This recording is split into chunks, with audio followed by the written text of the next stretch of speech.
Buenos días. Iniciamos el espacio para el Instituto Cervantes, proyectos de las instituciones organizadoras, y estamos el director de Cultura, Martín López Vega, el director de Relaciones Internacionales, Rafael Soriano, y yo mismo, el director académico, Richard Bueno, y secretario general del Congreso, de este Congreso. Que, por cierto, estuve dando una vuelta por bambalinas ahora mismo, mirando el teatro por detrás, y está tan espectacular por delante. La última vez que vinimos estábamos con cascos porque estaba todo en obra, o sea que enhorabuena, Córdoba, sois el orgullo y la envidia de muchos sitios.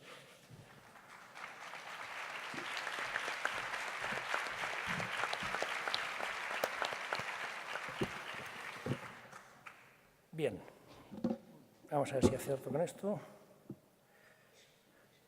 Este botón por dentro.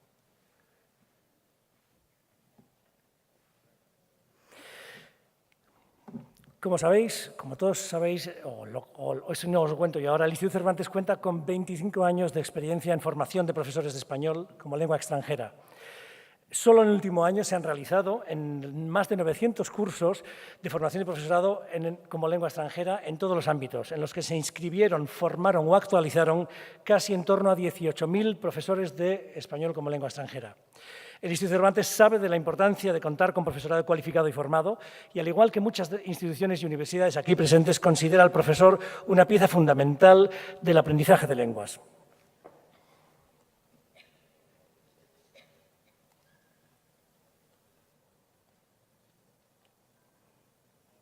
Aquí, es tan grande el botón verde que no lo veía.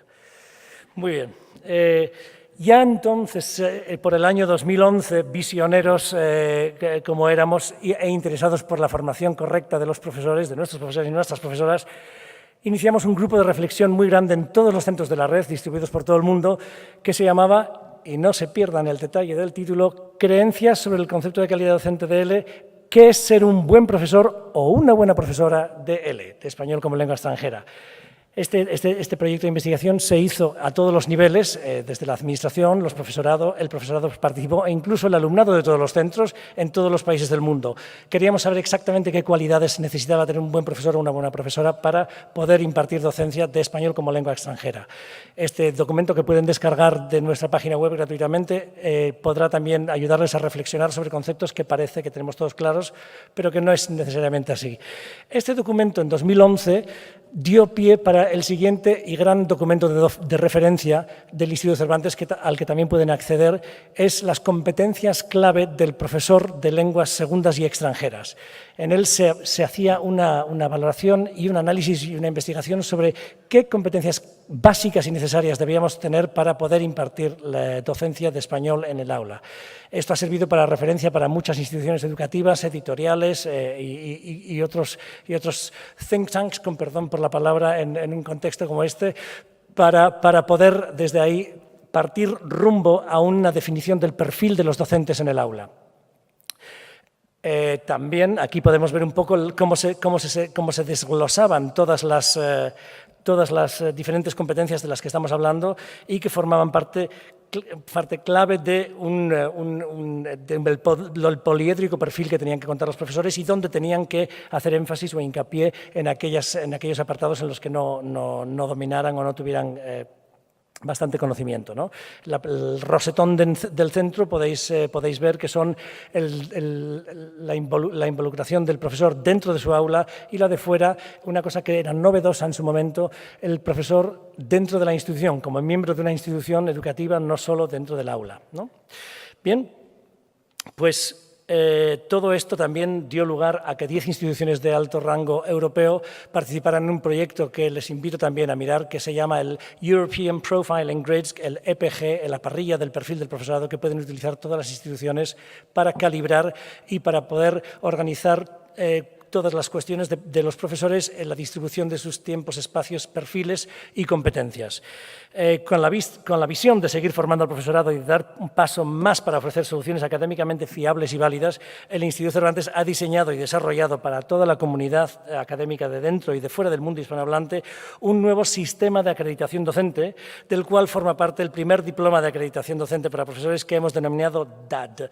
Suena un poco a papá, DAD, pero es diploma de acreditación docente, y estamos hablando del nivel autónomo, ¿no? Es una herramienta, son sistemas de acreditación profesional que se compone de una serie de diplomas que acreditan la capacitación profesional de los docentes de ELE. Esta herramienta consta de 3 niveles diferentes: el nivel autónomo, experto y formador. El que estamos presentando a día de hoy, que ya está siendo pilotado y ya ha entrado en vigor en todos los institutos Cervantes del mundo, se llama Diploma de Acreditación Docente del Instituto Cervantes nivel autónomo. Eso quiere decir que el profesor cuenta con las competencias básicas necesarias para enfrentarse a los retos del aula de español como lengua extranjera. Una vez que obtenga este diploma, un profesor puede responsabilizarse, por tanto, de su propio grupo sin necesidad de un supervisor o un tutor, es decir, ser autónomo, y será capaz de revisar de forma crítica y su propia actuación y mejorarla. Las pruebas que se pueden preparar y realizar bien a través de un curso de preparación para la acreditación docente del Instituto Cervantes o bien a través de presentándose directamente las pruebas de capacitación. Por lo tanto, hay 2 vías para poder obtener este diploma. El candidato puede optar por cualquiera de las 2 vías, si bien de momento estamos simplemente con la primera opción, que es a través del curso de formación. El curso de preparación para la acreditación docente del Instituto Cervantes tiene un carácter eminentemente práctico. El 50% del curso corresponde a práctica conceptualizada y el 50% a la teoría para la acción, es decir, que la teoría y la práctica aparecen equilibradas y estrechamente relacionadas a lo largo de todo el curso. Se basa, por tanto, en la observación de la actuación docente del candidato por parte de un evaluador acreditado del Instituto Cervantes y una entrevista en la que el candidato y el examinador analizarán juntos dicha actuación. Requisitos: pues estar en posesión de una titulación universitaria y tener, para aquellos que no son hablantes nativos de la lengua, un nivel C1 del Marco Común Europeo de Referencia. En el caso de optar a las pruebas a través del curso, el centro que realizará el curso puede requerir al candidato la superación de un proceso de selección. Estamos en estos días finalizando ya el primer curso, que ha empezado en el mes de enero, que se ha realizado en nuestra sede de Alcalá de Henares y que esperamos que sea el primer paso para la difusión de este nuevo certificado. Es algo que queríamos compartir con todos ustedes en este marco de tanta relevancia. En la segunda fase lanzaremos los 2 niveles siguientes, que son el nivel experto y el nivel formador, como pueden ver en la pantalla, porque somos muy conscientes de que en el mundo que nos vislumbra con tanta inteligencia artificial, tantas máquinas que se comen a los hombres que tienen que dominar las máquinas, es responsabilidad de las instituciones, pensamos, contribuir a aportar el componente humano a la tecnología, formar y acreditar a los mejores profesores del siglo XXI, que son los que van a salvaguardar nuestra lengua y que garantizarán que la experiencia y la formación de los alumnos sea de excelencia. Tal y como nos decía Daniel Salzano y nos cantaba nuestro querido Jairo, el Instituto Cervantes no se rinde jamás y, por supuesto, los docentes no se rinden jamás. Muchas gracias.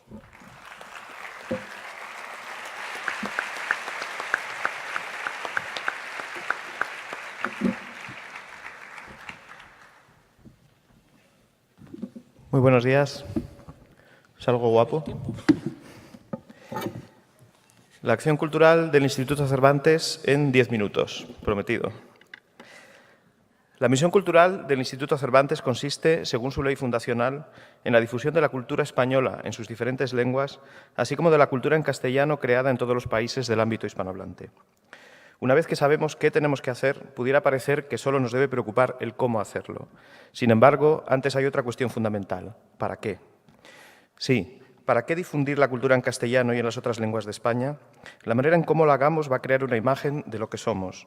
Por eso es tan importante el para qué. La hoy en primer plano, Diplomacia Cultural, nos diría que para mejorar la imagen de nuestro país y de nuestro idioma. Es decir, para proyectar una cierta imagen que se contraponga a los tópicos por los que nos conocen. Unos tópicos que nunca son inocentes. En un libro fundamental titulado Europe in Theory, Roberto Tainotto recurre a la teoría poscolonial para explicar el lugar de los países del sur de Europa, los PIGS, del malévolo acrónimo Bruselas, en el conjunto de la Unión Europea. En definitiva, nuestra misión es difundir nuestra cultura para cambiar el relato que los demás han creado sobre nosotros. El relato de la realidad, lo que de nosotros dicen los noticieros, los discursos políticos, las teorías académicas de los otros sobre nosotros, se impone a la realidad misma. Si queremos que nos vean como nosotros nos vemos, debemos convencerles. En eso consiste lo que hacemos, la diplomacia cultural, la seducción por la inteligencia. Difundir nuestra cultura supone recordar que el nuestro es el idioma en el que se inventó y se reinventó la novela, por ejemplo, pero también que somos pioneros en asuntos como la justicia universal o los derechos sociales. He aquí, pues, nuestra misión: contribuir a la difusión de un nuevo arquetipo de lo hispánico, reflexivo y moderno, atractivo y seductor, que refleje lo mejor de cuanto somos. Esto no supone obviar ningún tema, sino abordarlos con herramientas contemporáneas. Un ejemplo: este año comenzamos las conmemoraciones por el 5º centenario de la primera vuelta al mundo de Magallanes y Elcano. La propuesta del Instituto Cervantes será una serie de conferencias en nuestros centros que, desde un punto de vista ecocrítico, explique las transformaciones que supuso para el mundo aquel viaje, desde lo que supuso para animales y plantas que tras la travesía arraigaron en territorios nuevos, a cómo cambió la vida de las personas, incluso desde el punto de vista de los afectos, la nueva concepción del mundo que terminó de cuajarse con el viaje de aquellos navegantes. El año pasado presentamos el Plan de Acción Cultural y Bibliotecas destinado a guiar la actividad cultural del Instituto durante los próximos años. Este plan se guía por unos principios estratégicos básicos. Panhispanismo, pues somos muy conscientes de que los españoles somos una parte pequeña del total de los hablantes del idioma y nuestra riqueza, basada en el valor de las otras lenguas y culturas que forman el múltiple sustrato de nuestra identidad plural, se diluye si nos quedamos solos. Sostenibilidad, pues nos adherimos a la Agenda 2030 de Desarrollo Sostenible, entendiendo que la sostenibilidad no es ya un enfoque, sino un nuevo paradigma insoslayable. Agenda digital, toda vez que lo digital no es ya un espejo de la realidad, sino una continuación misma de la realidad. Apertura del canon como consecuencia de políticas de igualdad y visibilidad, y reciprocidad en un contexto que ya no admite presentaciones unilaterales, sino que exige diálogo y seducción mediante la inteligencia.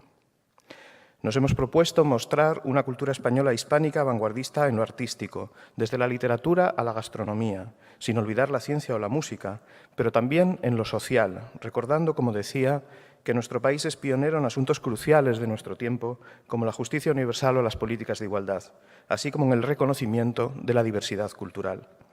Es justo recordar que la Constitución española del 78 reconoce la oficialidad en sus respectivos territorios de las otras lenguas del Estado. Si comparamos con nuestro entorno, resulta que en Italia el friulano solo es oficial desde 1999. Nada sobre el siciliano u otras lenguas. El mirandés, una variante del astur-leonés hablada en la región de Miranda en Portugal, lo es desde el mismo año. En Francia, un idioma como el occitano no es oficial. Se ve que ser el idioma de los trovadores o tener un premio Nobel como Frédéric Mistral no es suficiente.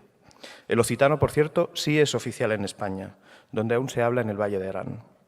Todas las lenguas de España tienen una presencia notable en nuestra programación, bien con programas propios, como los que este año dedicamos a la poesía gallega o el cine vasco, bien impregnando los programas generales. A la elaboración del plan de acción hemos sumado la creación del que hemos bautizado como Cervantes Lab, un laboratorio de ideas que sirve para reflexionar y guiar nuestra labor. Hasta el momento hemos puesto en marcha un ciclo dedicado a la diplomacia cultural en colaboración con la cátedra de esta materia del Instituto Europeo de Estudios Internacionales, del que ya se han celebrado 3 sesiones y que durará hasta final de año. Y hemos celebrado las jornadas sobre sostenibilidad e instituciones culturales en colaboración con la Red Española para el Desarrollo Sostenible. Como consecuencia de estas jornadas aparecerá en breve el Libro Verde del Instituto Cervantes, una caja de herramientas destinada a medir de forma efectiva, a medir y a reducir la huella de carbono de las actividades culturales, así como aplicar una forma de trabajo más respetuosa con el planeta a todas nuestras acciones. Seguirán otras jornadas dedicadas a asuntos como los ya mencionados, entre los que subraya nuestro plan de acción, así como las destinadas a analizar el papel de los prescriptores culturales en la sociedad odierna o a reflexionar sobre las posibilidades de una mayor presencia del español en las publicaciones científicas. Además, están en marcha ciclos como el organizado junto a la Fundación Garzón para difundir los avances de España en materia de justicia social, el dedicado a analizar el impacto social y humano de la construcción de pantanos durante el franquismo y los primeros años de la democracia, y también hoy en día en otros países, en el que intervendrán, junto a nuestros mayores expertos, nombres como George Agamben, Arundhati Roy o Rob Nixon, en colaboración con el MUSAC de León y la Fundación Cerezales, así como varios otros dedicados a divulgar los avances de la ciencia en español. Sin olvidar una extensa programación dedicada a reivindicar la memoria histórica de los exiliados, de la que es ejemplo en nuestra colección Los Galeotes, que ha editado textos de Arturo Barea, Max Au o Federica Monsen, que nunca se habían publicado antes en España. o la programación dedicada no a reescribir la historia de nuestra literatura, pero sí a leerla mejor, como haremos con la exposición dedicada a las mujeres escritoras de los siglos de oro que inauguraremos después del verano. Las mujeres fueron tradicionalmente dejadas al margen de la historia oficial, pero es precisamente en el margen donde brota la semilla de la vanguardia, el riesgo y el avance. Y volver a autoras como María de Zayas o Ana Caro, para devolverles el lugar que merecen, no puede más que hacernos mejores, más complejos y ricos. También dedicaremos una exposición a la literatura filipina en español, que es una de las grandes desconocidas de nuestro idioma. Consecuencia lógica de la actualización y renovación planteadas por nuestro Plan de Acción Cultural son dos propuestas de la dirección que están en la portada del diario del Instituto. Una de ellas es la creación de una red de institutos de cultura latinoamericanos, de la que hablará más en detalle nuestro director de Relaciones Internacionales, que da cuerpo a lo que ya es una realidad. Una colaboración intensa entre el Instituto Cervantes y otras instituciones como la UNAM, el Caro y Cuervo o el Inca Garcilaso, que tienen desplazado una delegación en nuestra sede de Madrid, así como con la red de embajadas latinoamericanas y españolas alrededor del mundo que trabajan juntas de forma entusiasta e intuitiva. Esta red es para nosotros un paso más en nuestro afán panhispánico, conscientes de que debemos ser los países que hablamos en castellano los que asumamos el relato de nuestra presencia en el mundo, aprovechando la pujanza de nuestro idioma para mostrar lo mejor de nuestras naciones, más allá de esos tópicos nunca inocentes. La otra propuesta a la que aludía es la creación en nuestra sede de Madrid de un Museo de la Palabra, una exposición permanente que refleje la riqueza de nuestro idioma y cómo la misma tempestad la cuentan de modo distinto los campesinos de Argentina, Bolivia o España. Este ejemplo de la tempestad sé que le gusta mucho a nuestro director. Que nos recuerde la múltiple unidad del idioma, su gozosa variedad y la historia de una lengua que dio la vuelta al mundo para recordar que somos siempre una colección de identidades, que lo más nuestro es a menudo lo que aprendemos de los otros y que sin un espejo en el que mirarnos es imposible saber quiénes somos. Al frente de este proyecto, actualmente en fase de estudio, se ha situado Francisco Moreno, que había sido hasta la fecha el director de nuestro observatorio en Harvard. El español no sirve a quien quiere esconderse detrás de una bandera. Es el idioma de quienes saben que las identidades fijas son identidades de cartón piedra. La panhispánica no es una cultura, es una conversación sobre la libertad en la que todo puede ser dicho, como han recordado magníficamente aquí Mario Vargas Llosa y Mempo Giardinelli. Una conversación que no tiene versión oficial y que no acaba nunca. Y eso tiene su lado bueno y su lado malo, pero así somos. Una conversación curiosa. A ningún idioma se traduce tanto como al castellano, lo que la convierte en la mejor herramienta para que los lectores curiosos puedan acercarse a las culturas más remotas. Una conversación en la que en castellano nos entendemos los hablantes de quechua y de asturiano, de aymara y de euskera, y quienes hablamos castellano de Galicia y castellano de Córdoba, Argentina y de Arequipa, Perú. Una conversación afirmativa que se contrapone a la globalización negacionista y en blanco y negro. No somos de Brexits, sino de polientradas. No somos de Spain First, sino de todos juntos. El castellano es la lengua de la globalización a colores, afirmativa, viva, peleona, seductora, intelectual y bailonga cuando toca. El mundo ya lo está descubriendo por sí solo. Nos queda apenas hacer lo que mejor sabemos, abrirle las puertas, ofrecerle un trago y un tango, enseñarle lo mejor de cuanto somos. El relato lo escribimos entre todos nosotros. No dejemos que otros nos lo cuenten, sino que salgamos juntos a contagiarles el nuestro, que no sabe decirse a solas. Muchas gracias.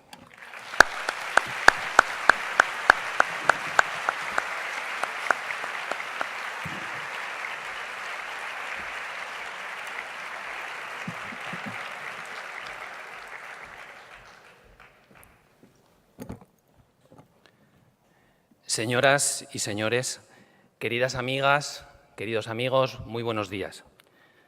Me siento muy honrado de poder dirigirles estas breves palabras de presentación y lanzamiento de una red panhispánica para la internacionalización de la cultura en español. Permítanme tan solo una para mí imprescindible referencia personal. No hace mucho tuve la fortuna de vivir en esta extraordinaria ciudad de Córdoba. Fueron 4 años de recuerdos imborrables para mí y para mi familia. Lo intuía antes de venir y lo supe cuando partí de aquí. Nunca estuve en tierra extraña, siempre estuve en casa, en la casa común de nuestro idioma y valores compartidos.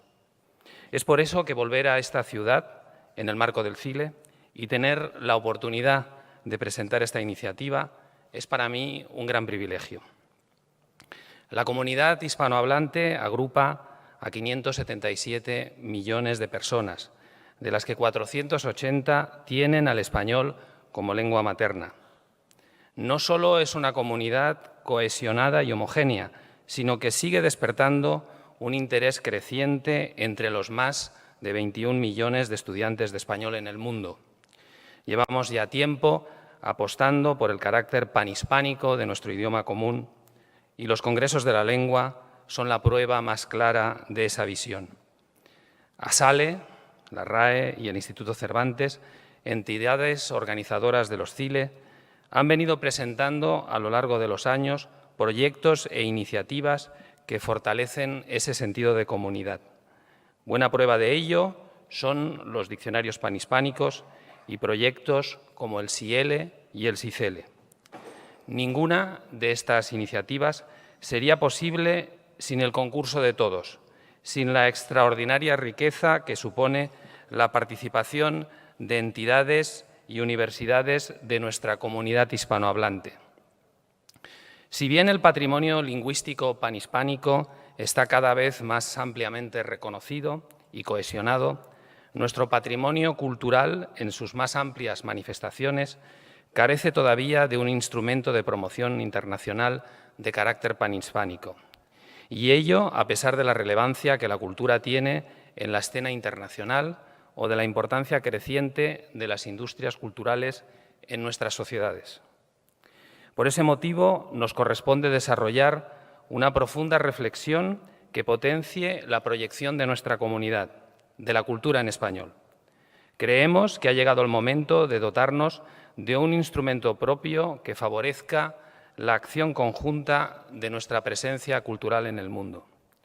Por todas estas razones, queremos presentarles la Red Canoa para la internacionalización de la cultura en español, impulsada inicialmente por el Instituto Cervantes de España, el Instituto Caro y Cuervo de Colombia, el Centro Cultural Inca Garcilaso de Perú y la UNAM de México. Quiere ser una invitación permanente y abierta para apoyar la internacionalización de la cultura en español.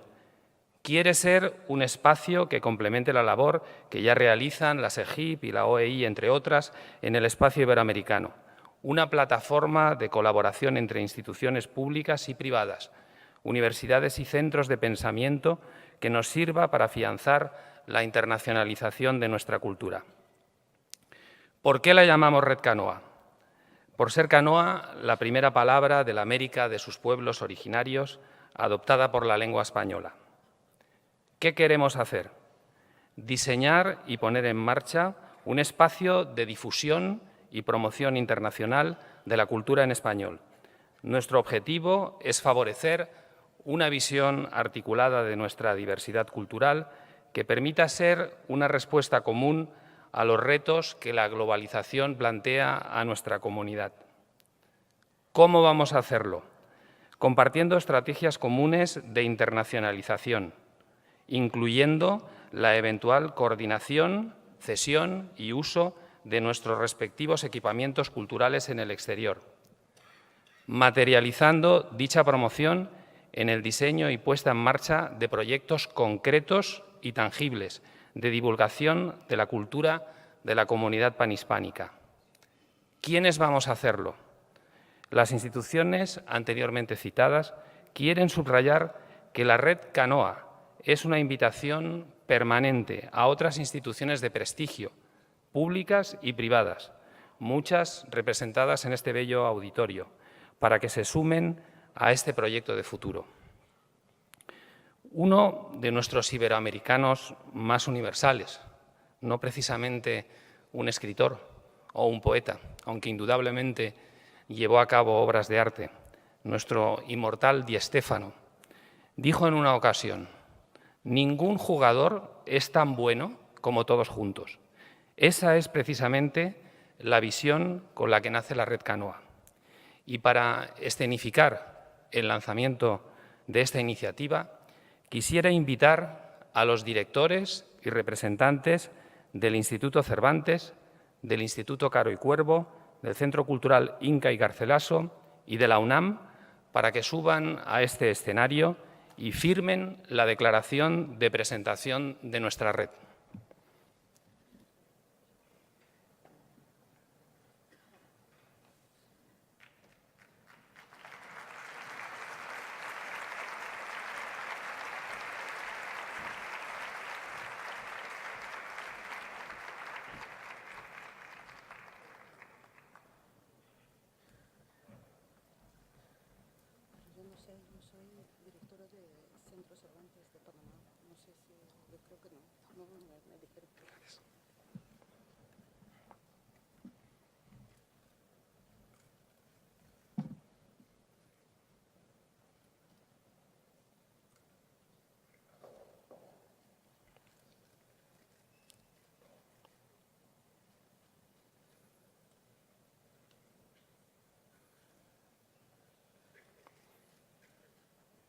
Queridas amigas, queridos amigos, nace en la Córdoba de la Nueva Andalucía la Red Canoa para la internacionalización de la cultura en español.